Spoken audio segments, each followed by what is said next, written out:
I want to talk about the situational factors in your course. Situational factors are those elements that are external to the subject matter or course topic itself, but which influence and inform the course design and delivery. These factors can include whether or not the course is online or in person, whether your students are first year students or adult students. Maybe there's some accreditation requirements that you have that you need to take account for, and maybe even what you yourself are like as a teacher.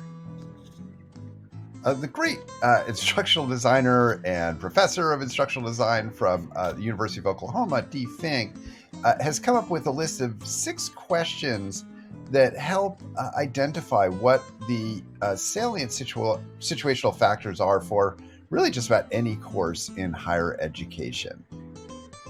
I've written the 6 questions down here, and I'm going to walk through them one by one. The first question is simply, what type of course will you be teaching? Is this an online course, a face-to-face course? Is it a large lecture class, or is it a small discussion section? How often does it meet? Does it meet once a week, every 2 weeks? Does it meet in the morning or in the evening? All these types of questions that give you the broad parameters and structures that you'll be designing your course inside of.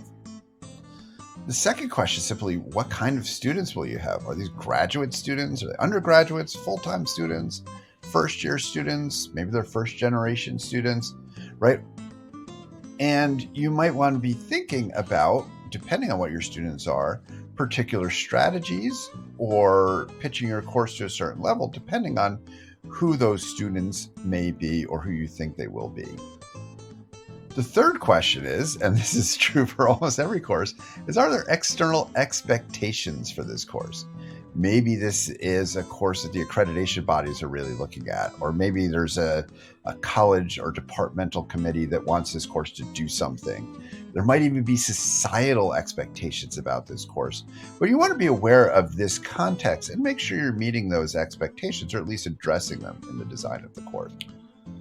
The next question is, what type of subjects is this?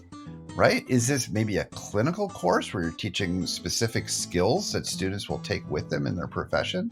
Maybe it's a highly interpretive course. It's a literature course where you're looking at texts and deconstructing those texts. Perhaps it's an anatomy course where you're trying to remember, like, what are all these bones and these tendons, right? So the type of subject and what the expectations of that subject are really going to inform the teaching methods you use in your.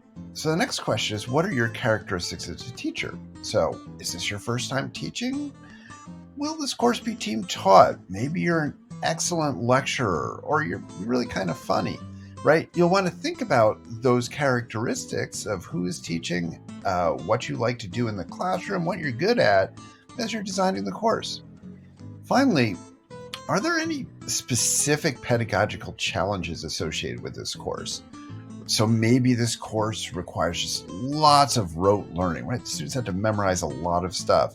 Or maybe this course has a lot of writing in it, or it has a lot of computation for students who don't have a math background.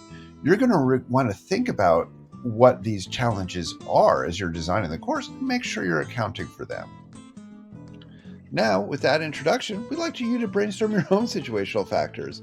Take a look at this week's discussion forums below, and you'll see a discussion forum where we'll provide you with the full list and some examples, and you'll be able to go and brainstorm the situational factors for the course you've chosen for the retreat.